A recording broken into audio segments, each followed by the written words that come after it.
Baik, selamat pagi, siang, sore, malam. Pada kesempatan kali ini, saya akan mempresentasikan hasil penelitian mengenai optimasi yield produk petrokimia pada reaktor berseri menggunakan pendekatan simulasi numerik dengan perangkat lunak Scilab 2026.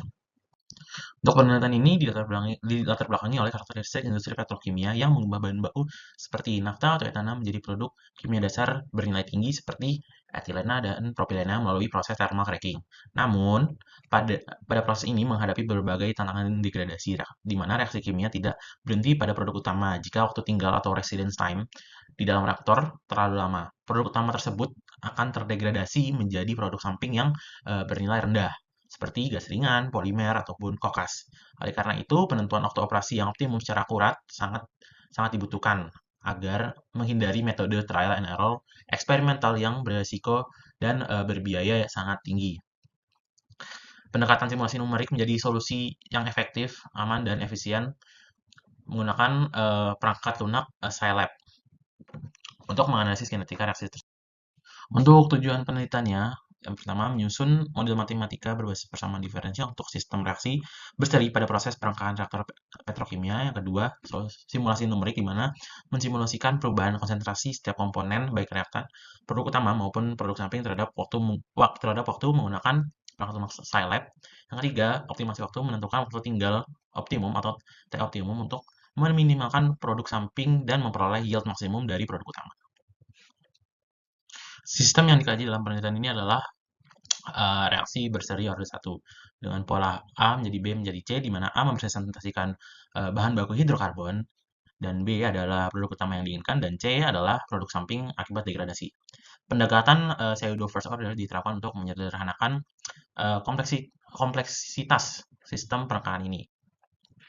Perubahan konsentrasi didefinisikan melalui 3 persamaan laju reaksi berikut, di mana laju dekomposisi A di A per dt sama dengan min K1 kali A, laju pembentukan B atau produk utama, dB per dt sama dengan K1 kali A min K2 kali B, laju pembentukan C, dC per dt sama dengan K2 kali B. Untuk parameter dan kondisi awal simulasi, di mana yang pertama ada K1 memiliki nilai 0,25 per second, K2 memiliki nilai 0,08 per second, A0 memiliki nilai 1,0 mol per liter, B0 memiliki nilai 0 mol, C0 0 mol, dan T atau rentang waktu memiliki nilai 0 sampai 30 detik dan interval waktunya sebesar 0,1 detik. Baik, berikut merupakan prosedur komputasi di dalam Scilab dibagi menjadi 4 tahap utama. Yang pertama adalah inisialisasi, di mana mendefinisikan seluruh parameter kinetika, kondisi awal, dan rentang waktu.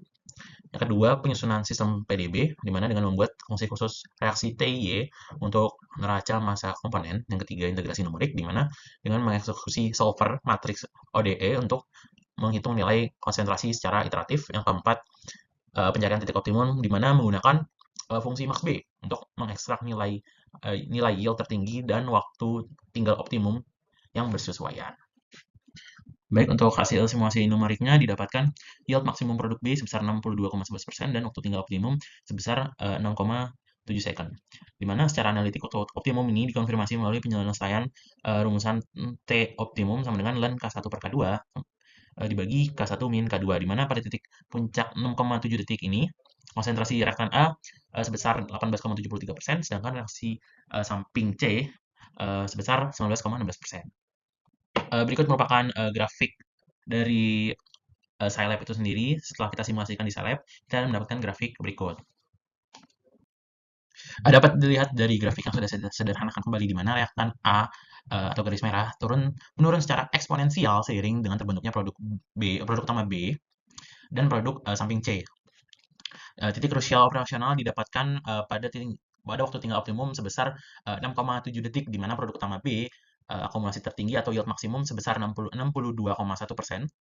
yang secara kinetika terjadi karena nilai turunan dB per dt sama dengan 0, di mana jika waktu operasi melebihi 6,7 detik, reaktor akan mengalami fenomena yang dinamakan overcracking, di mana produk utama B tidak bertambah lagi, melainkan terdegradasi secara konstan menjadi produk samping C yang bernilai rendah.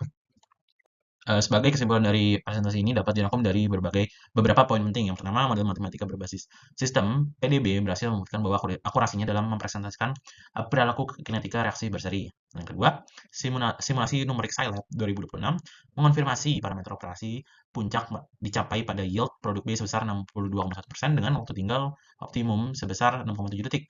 Dan ketiga, setelah melewati durasi optimum tersebut, produk utama B akan terjadi degradasi secara konstan menjadi produk samping C. Yang akhirnya, pemanfaatan komputasi melalui fungsi ODE ini memberikan keunggulan teknis yang signifikan dalam memangkas kebutuhan trial and error pada skala pilot sekaligus memberikan fondasi yang kuat untuk proses scale up ke skala industri.